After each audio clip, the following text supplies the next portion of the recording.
Lunges are a great exercise that a lot of people can benefit from. They build lower body strength, targeting the quads, the glutes, the hamstrings, the calves. They work on your balance and stability, and even your range of motion a little bit. Unfortunately, a lot of people perform them incorrectly. So I'm going to go over a couple of the key areas that key flaws that we see at Performance Institute, and then what to do to correct them.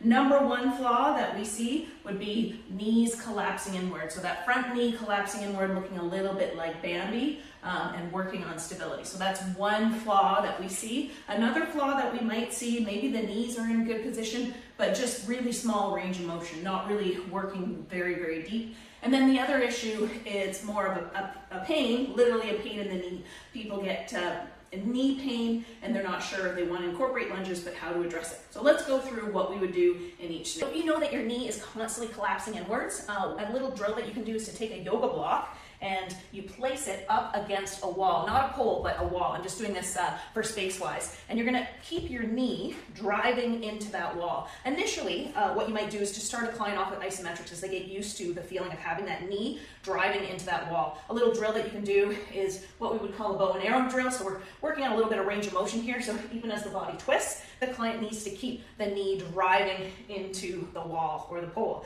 Now, as they get more comfortable with that, they understand, they can actually add some up and down movement. And you'll notice I just slid this down the knee just a little bit, and then we can work on that up and down main. So another common issue that we see is just not enough depth. And that's sometimes where a bottom up lunge helps. So again, starting with that yoga block, what you would do is you would get someone starting from the bottom position of the lunge. Again, you've taught them proper knee tracking, and now you're gonna get them to come up and then drop back down, cueing them just to, rather than having a break at the bottom, although you can start that way, just brush the knee down and go up and down.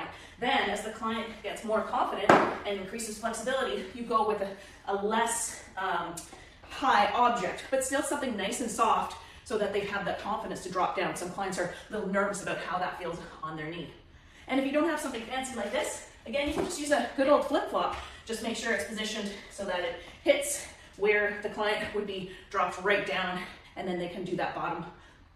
So some clients, they don't feel great when they're doing lunges. So what you could try is TKE lunge. So you get a fairly thick elastic, and you do need a good, strong something to anchor it to. So if you have like an exercise bike at home, do make sure that this is safe. Obviously, if you're lucky enough to have a squat rack at home, or if this is you can do right at Performance Institute, we have lots of squat racks and areas where we could bring this up. But you get the elastic just behind the knee, just at the base of the knee, step back and create enough tension where you still feel like you've got a good amount of balance, but as you go down and up, I'm really trying to flex that quad of that front leg, and what it does is it actually helps the knee track a little bit better, engages the VMO a little bit more, and in the case where clients have pain in the back knee, you'll find that it alleviates that pain in the back knee. So give that a go. Those are 3 different little cues that you can do to improve the quality of your lunges.